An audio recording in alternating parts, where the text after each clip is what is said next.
kahit wala na sina Aida at Hector, isang bagay lang ang nangibabaw sa kasong ito. Tunay na mahal ni Aida ang kanyang asawa.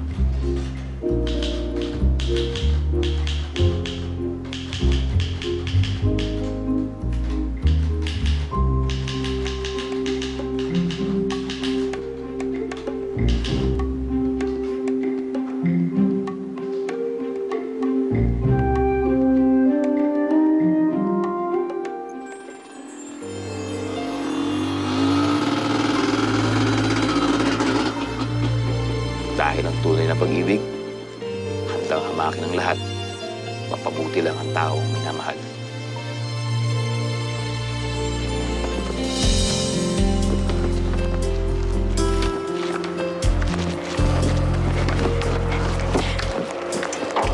Alex?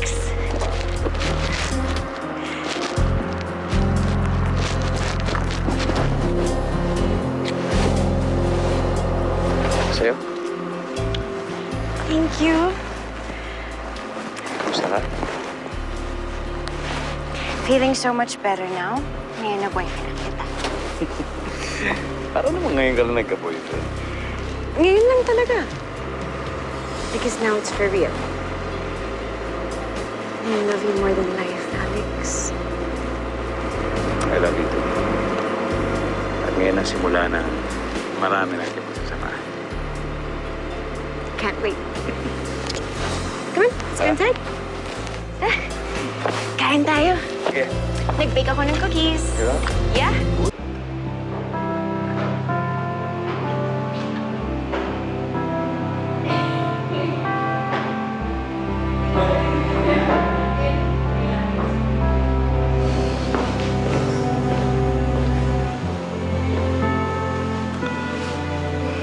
Paano yan? Pinaninindigan na ni Alex ang desisyon niya na mahalin ang anak mo. Ano pa ba magagawa ko kung nagmamahalan talaga sila ni Cindy? Kaysa naman ipagtulakan ko siya kay Andrew. Baka mamaya kung ano pa ituro mo sa anak ko, mapahamak pa uli siya. Eh, paano ka?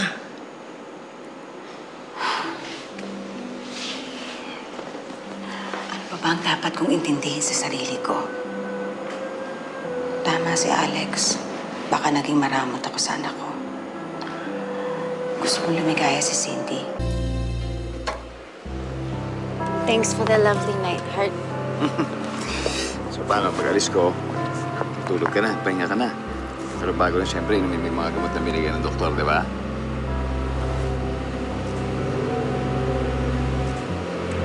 Sarap naman na may nag-aalaga sa akin. Kaya dapat talaga mo rin sarili mo, ha? Para may aalagaan ako. How sweet.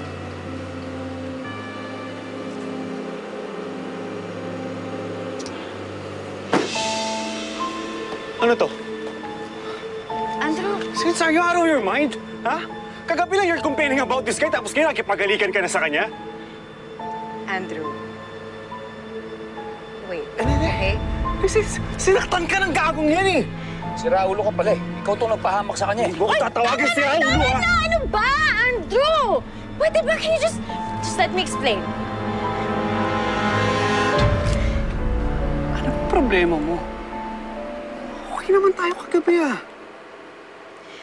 What happened last night was a mistake. And I'm sorry na nadamay ka. It's all my fault. I shouldn't have taken the pill. Hindi ko dapat binigyan ng sakit ng ulo ang family ko. Hindi ka dapat nadamay, and I'm sorry. Oo, pero nakahanda naman akong damayan ka eh. I'm sorry kung... Hindi ko naman alam na mauuwi sa ospital lahat eh. Andrew, alam ko naman yun. But, despite what happened, nagpapasalamat talaga ako sa'yo. Dahil sa nangyaring yun, bumalik sa akin si Alex. Bumalik? We've cleared things up between us and we're starting all over again. Kami na ulit ni Alex, Andrew. Seryoso ka ba sa sinasabi mo? Seryoso ako.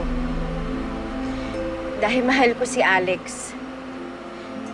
Si Alex ang mahal ko, Andrew.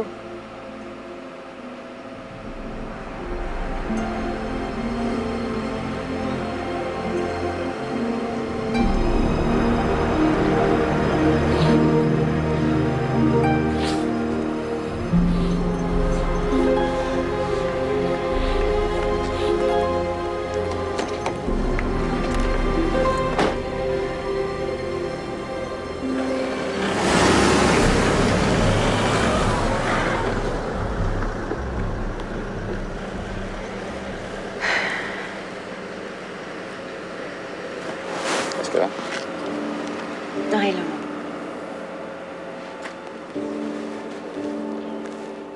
Ay, Alex. Oo. Taya. Huwag mo na kausapin yan eh. Durog pa puso niyan. Eh, dala akong Adidas para maihaw natin. Uy. Tsaka isla pang sigang. Uy. Tinga. Hapunan. Masarap to, ah. Oo nga. Mataya, meron ba tayong dekado sa pagsigang, ha? Meron, doon, sa kusina sa taas. O, Franz, ayusin mo na yung pang-ihaw, bilis. Sige. Tirahin mo na yan. Anak, Alex. Para yatang nag-iba ihip ng hangin, ah. Bakit pa? Uy, sandali mo na. Huwag ka masyado mausisa. Baka mamaya mag-iba nga ihip ng hangin. Masangsang ang ipapaamoy sa atin yan. Sige, bahala ka. Pwede ba hugasan mo na yung isda ng maluto na? Eh, kung minsan na nagbibiro, yung amoy na eh. Bihira ito talaga. Eh, Nay. Nagkaayos na kami ni Cindy. Oo? Talaga? Kayo na ulit. Wow, ayos ah! O, bilis na, tara na. Yawin na natin yan. Wala nang isang Noy, bus ni. Paborito niyo.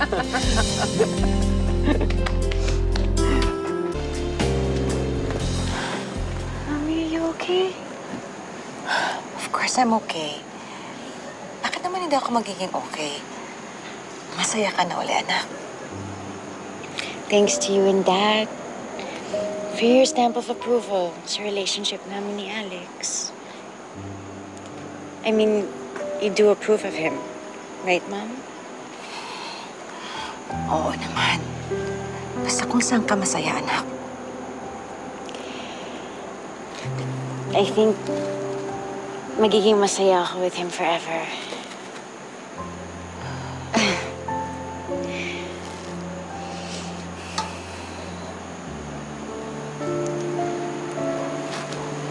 But parang I get this feeling na hindi ka talaga masaya para sa akin, Ma.